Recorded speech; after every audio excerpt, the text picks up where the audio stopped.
اس لیے کہ میں تمہارا خیر خواہ ہوں، میں تمہیں صحیح بات جو ہے تمہاری بھلائی کی بتا رہا ہوں۔ فخرج منہا خائفا یترقب، تو نکلے وہاں سے حضرت موسیٰ علیہ السلام ڈرتے ہوئے، اور وہی یترقب، اب ادھر سے بھی جب کسی شخص کو ایسا اندیشہ ہو تو ذرا سی آہٹ جو ہے اسی پر وہ چوکنا ہوتا ہے، تو وہی کیفیت ان کی تھی۔ قال رب نجنی من القوم الظالمین، انہوں نے اللہ سے دعا کی پروردگار مجھے نجات دے اس ظالموں کی قوم سے۔ ولما توجہ تلقاء مدین، اور جب وہ اب انہوں نے رخ کیا مدین کی طرف، اتنا جغرافیہ اب آپ کے سامنے ہے، وہ سینائی پیننسولا، وہ تکون، اس کے اس سائڈ پر مدین کا علاقہ ہے، اس سائڈ پر مصر ہے، بیچ میں سینائی پیننسولا ہے۔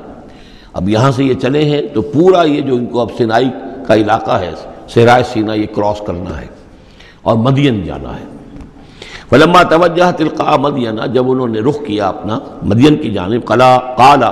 تو کہا عسیٰ ربی ان یہدینی سواء السبیل، امید ہے مجھے کہ میرا رب مجھے راستہ دکھائے گا سیدھی راہ کا، یعنی یہ کہ میں کہیں بھٹک نہیں جاؤں گا۔ میں اس صحرا کے اندر، ظاہر بات ہے صحرا میں لقدت میں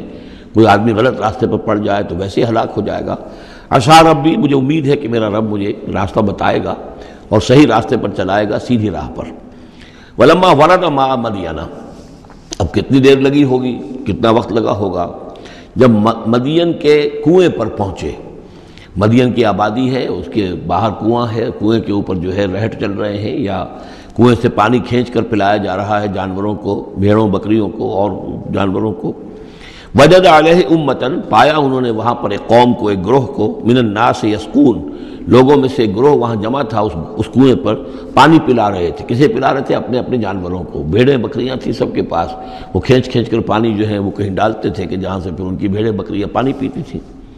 وَوَجَدَ مِن دُونِهِمْ امْرَأَتَيْنِ تَذُودَانِ، اور ان کے پرے انہوں نے دیکھا کہ دو عورتیں ہیں جو اپنی بکریوں کو روک کر، تھام کر کھڑی ہیں، یعنی بکریاں چاہتی ہوں گی پیاس کی وجہ سے پانی کی طرف آنا، لیکن وہ انہیں روک رہی تھی کہ نہیں ابھی ہماری باری نہیں ہے، رکھیوں روک رہی تھی۔ قال ما خطبکما،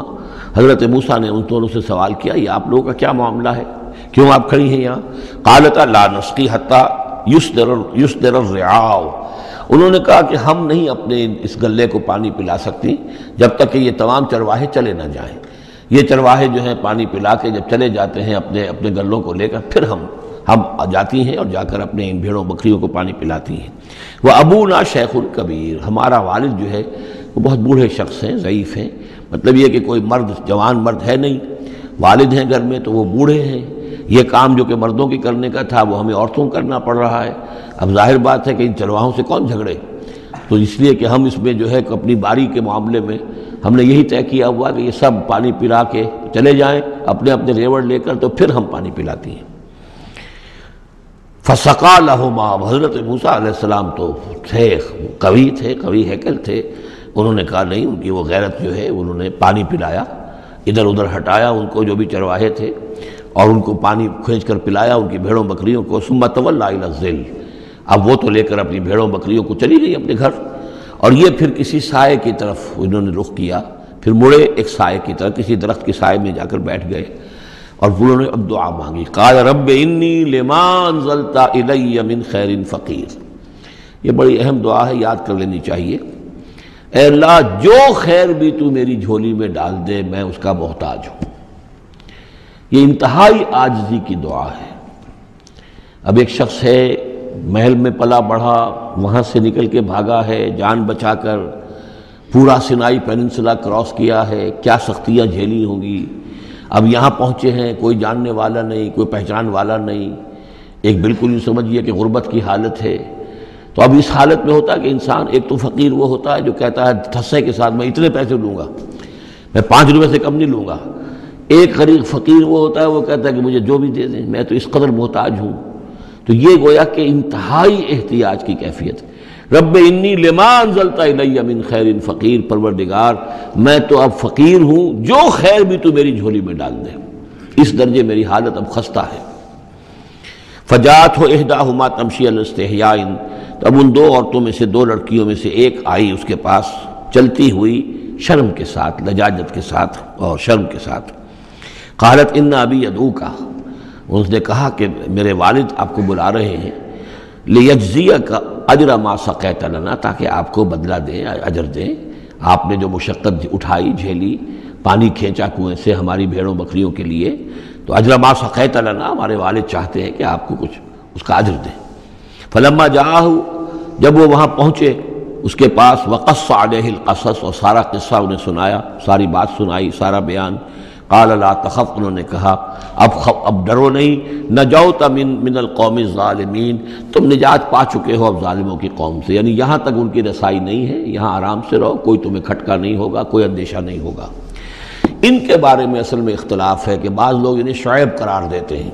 حضرت شعیب علیہ السلام مدین میں کیونکہ انہیں مبعوث کیا گیا، اور اسی اعتبار سے علامہ اقبال کا بھی وہ شعر ہے کہ اگر کوئی شعیب آئے میسر، شبانی سے کلیمی دو قدم ہے،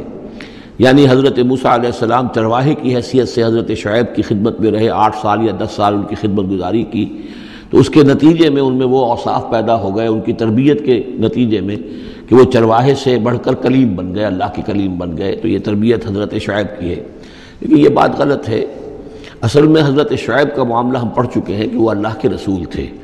اور رسول اگر تو زمانہ انہی کا تھا جبکہ ابھی وہ دعوت دے رہے تھے، تب بھی وہاں رنگ کچھ اور ہونا چاہیے تھا بالکل، اور اگر وہ رسول اس وقت ہیں جبکہ قوم ختم ہو چکی ہے، اس کے بعد جو بھی اہل ایمان بچ گئے ہیں اور حضرت شعیب بچ گئے ہیں، اگر یہ اس کے بعد کا مسئلہ ہے تو ان کا جو مقام ہونا چاہیے تھا وہاں پر یہ ممکن نہیں ہے کہ ان کی بیٹیاں اس طریقے پہ پریشان ہو اور کوئی جو ہے ان کی امت میں سے کوئی ان کی خبرگیری کرنے والا رہا ہو، تو وہ پکچر بالکل بنتی نہیں ہے یہ۔ اور حضرت شعیب کا معاملہ جو ہے ظاہر بات ہے کہ یہ اس کے اندر فصل ہے، اگرچہ یقین کے ساتھ ہمیں معلوم نہیں۔ یہ گویا کہ بعد میں جو قوم وہاں آباد ہوئی ہے حضرت شعیب کے ساتھ، جو لوگ صاحب ایمان بچ گئے اور ان سے دوبارہ جو وہاں پر جو بھی آبادی ہوئی ہے، اس میں کچھ اچھے لوگ، ظاہر بات ہے کہ ان میں تو ابھی اچھے اثرات بھی تھے، تو ان میں سے یہ بزرگ تھے، ابھی ہو سکتا ہے 100 سال ہو چکے ہوں لیکن ابھی کچھ نہ کچھ اثرات تھے، تو یہ بزرگ آدمی، ضعیف آدمی جو ہے یہ ایک نیک آدمی تھے۔ قالت احداہما یا ابت استاجرہ، ان میں سے ایک نے کہا، بیٹیوں میں سے، لڑکیوں میں سے ایک نے، ابا جان ان کو ملازم رکھ لیں، اجرت پر رکھ لیں، استاجر ہو۔ یہ استاجری اور اجیری، یہ دونوں جو ہیں اجیر اور مستاجر،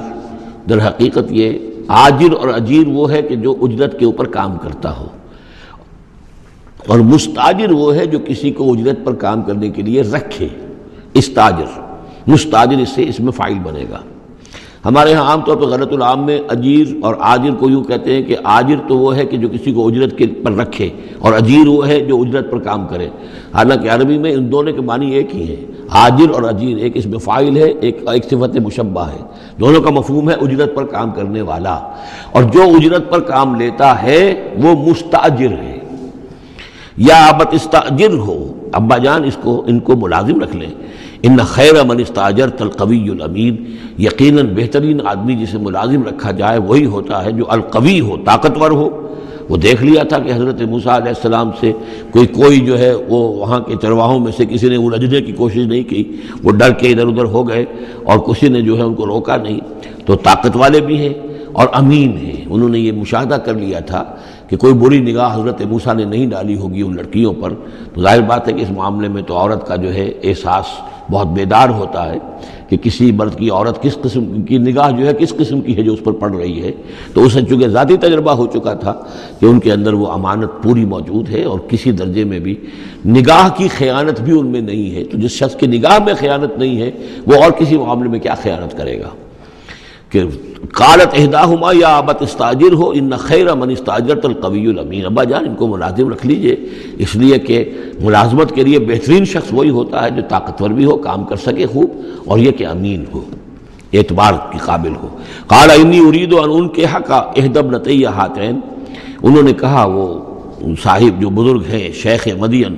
کہ میں یہ ارادہ رکھتا ہوں، میرا خیال ہے کہ اپنی بیٹیوں میں سے ایک کو تمہارے نکاح میں دے دوں اے موسیٰ، علی ان تأجرنی 8 حجج، لیکن اس پر کہ تم 8 سال تک میرے ہاں اجرت پر کام کرو، میری ملازمت کرو۔ یہ جو